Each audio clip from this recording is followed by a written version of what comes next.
Hi, everyone. Thanks so much for joining us here on the Daily Racing Form YouTube. I'm Gino Buccola alongside Mike Beer with producer Lucia as we have a preview for you of the Sunday race of the day. It's the Awad over at Belmont at the Big A. Actually, we are at the Aqueduct meet now, and we'll check this one out for the Sunday race of the day on the grass. Remember, free past performances on the website, DRF.com. They'll be sprinting 6 furlongs. Mike, the outside runner, Hong Kong Fooey, is a main track only runner in here. I think some of the major players to the outside should have, coming out of the matron, stumbled at the start, still ran really well to finish third that day. If you're just talking about what these horses have done at stakes level, I think that's where you got to start.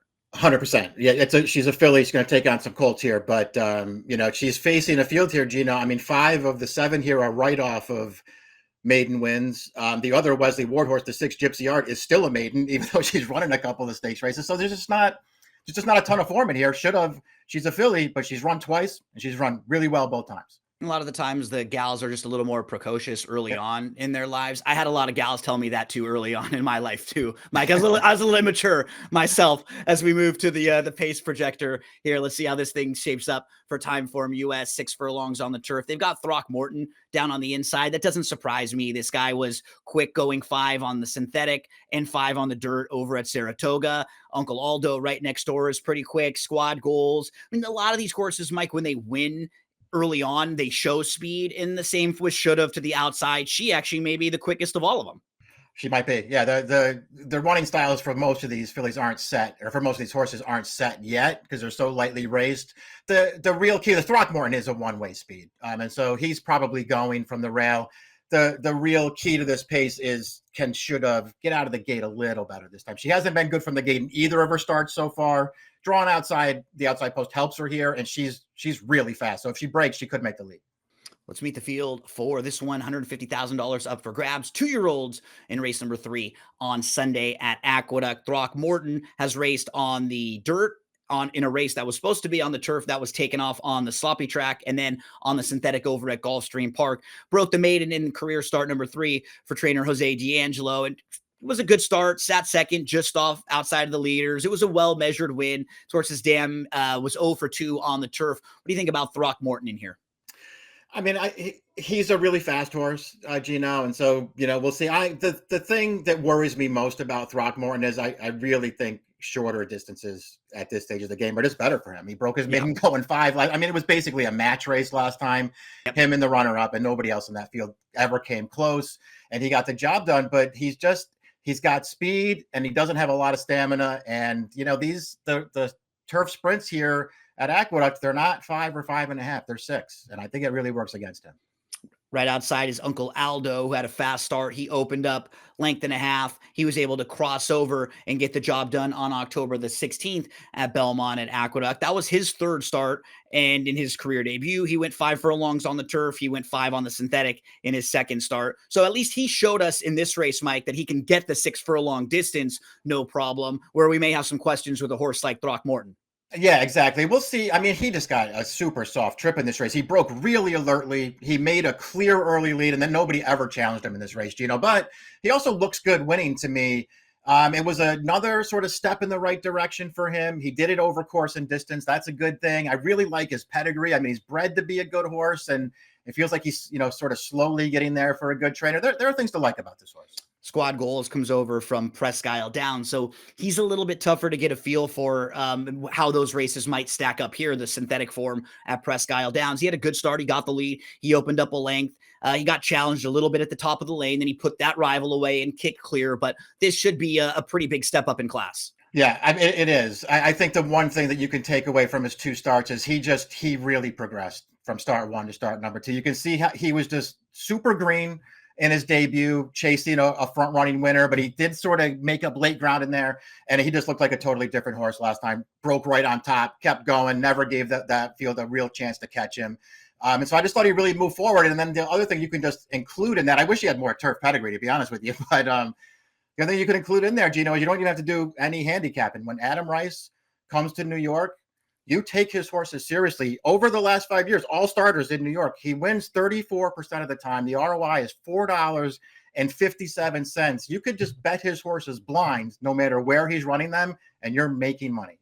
they don't come over here with horses that they don't feel like have a shot, right? That's They're right. not going to bring everyone over. And when you lure the services of Flavien Prat, you That's always right. have to take a second look, who is your 2024 Eclipse Award champion jockey. We actually had an interview with Flavien on the recent Off the Track podcast. Cheap plug for that one, because I know the host who does Yeah. the interviews there. So you can catch more about Flavien on that one. What's nice about Glorious Boy, Mike, the number 4, he showed us he can come from off the pace. And in these sprint races and in these races with 2-year-olds early on, you do like seeing that horses can come from off the pace. They can close, that can pass horses. He was still green as grass late in this race. He's kind of all over the place, but he has some ability. And I do wonder if they go quick enough early, he should be one of the horses who can be coming from off the pace and passing horses here. Yeah, I agree. And there's a real chance that we get a competitive pace here. It could help this horse. I like the way he finished this race off. I'm not sure that he was beating the greatest field in the world here, Gino, but I like the way that he finished it off at the end here. Clearly appreciated the switch to turf. It's worth, noting he was entered for turf in his debut before getting rained off, and then he was terrible. And his next start on dirt, it just seems like he's a turf horse, and he really improved last time. We move to the number 5, Zubie, another horse who came from way, way out of it when she broke her maiden. And Mike, we have a replay of the race where she's coming from double-digit lengths to win. This was on a muddy track. But what I will say is when you look at her work pattern, she has been working on the turf a ton. So while she doesn't have a race on the grass, she certainly has a lot of experience on the turf in the mornings here. And this was a nice effort. It's just never easy to come from double-digit lengths, get some mud slacked in your face here, and she's drawing off nicely. Yeah, liked everything about the debut. I mean, she was another one, little green early, didn't have a lot of speed, but you could see her figure it out coming off the turn there. And she really came running through the stretch. And as you pointed out, I mean, she's been meant for turf right along by Weaver. Her pedigree is really versatile, but there's a lot of turf in there too. And I'm just not going to be surprised when she really moves forward here with this surface, which is, it's worth pointing out. We didn't mention it at the Open, but she and should have. They're both entered in the Stewart Manor, I believe, on Friday as well. That's a way tougher race than this one. So it'll be interesting to see if one or both of them do elect to run here. Gypsy Art is the number 6 for trainer Wesley Ward. She debuted behind Royal Testament at Colonial in a stakes race. And then in her second start, she lost to Cy Fair. Cy Fair just came back to win the Breeders' Cup Juvenile Turf Sprint. And there were 2 next out winners out of that race. So Gypsy Art is still a maiden, but her 2 races have been behind 2 pretty solid horses who, if they were in this race, they would be very, very tough. What do you think about Gypsy Art coming in from Woodbine? Yeah, her 2 races are okay. Obviously, Ward likes her a lot. He's just run her in 2 stakes races, run him in 2 stakes races so far. I mean, the last race, I guess you could argue, between horses contesting the pace. And of course, Cy-Fair came from last and just sort of steamrolled that field. So maybe it wasn't a great trip. I had a tough time looking at it that way. I wanted to see, if I'm being honest, a little more from this horse in his 2 starts, but this is a good spot for him. He's fine, right? Yeah, I kind of have him as an underneath horse. He wouldn't shock me to see him run well. I just think maybe he might like another 1 or 2 at a better price. We round things out with Should've. And Mike, this filly debuted really impressively at Kentucky Downs. She wins in a big field. And then in her second start, she misses the break. She stumbles at the start, and then she had to push up through the inside. She was still able to get to the lead. She cleared off about a length and a half. She actually still has the lead mid-stretch. She ends up losing and then losing second, basically right at the wire. Everything about the race made sense. She just had a lot taken out of her early on after the slow start, having to rush up to get the lead. If she just doesn't have that bad start in here, I wouldn't be shocked if she either gets to the front or she can sit just off of Throckmorton, who's pretty quick down on the inside. Yeah, exactly. It does feel like, drawing the outside post probably benefits her. She does have to clean up the start because she wasn't sharp from the gate in her debut, but I thought she ran really well winning that race. And then she sort of awkwardly stumbled last time and then rushed up the inside on a fast pace. I mean, listen, I feel like you could easily argue she ran the best race in the matron last time, even though she didn't win. And I say that while recognizing that Final Accord ran great in there to win. And Final Accord, of course, was one of the more unlucky horses at the Breeders' Cup, pulling a terrible trip in the filly and mare turf. But I don't know.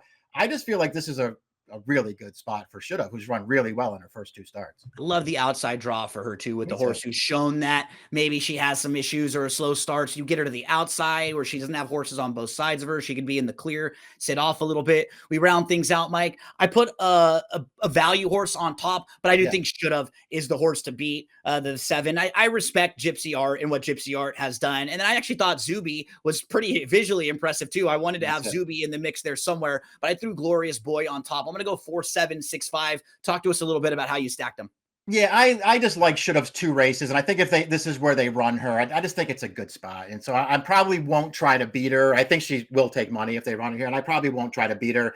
Zubie, I'm very interested in her as well. I mean, they're the 2 fillies in the race. They're also, again, they're both entered on Friday, so maybe they won't, both of them won't run here. We'll see what happens. I wanted to get the squad goals, Gino, and if he had a little more turf pedigree, maybe I would have got there, but I didn't. Free pass performances for every race of the day on the website, DRF.com. Good luck.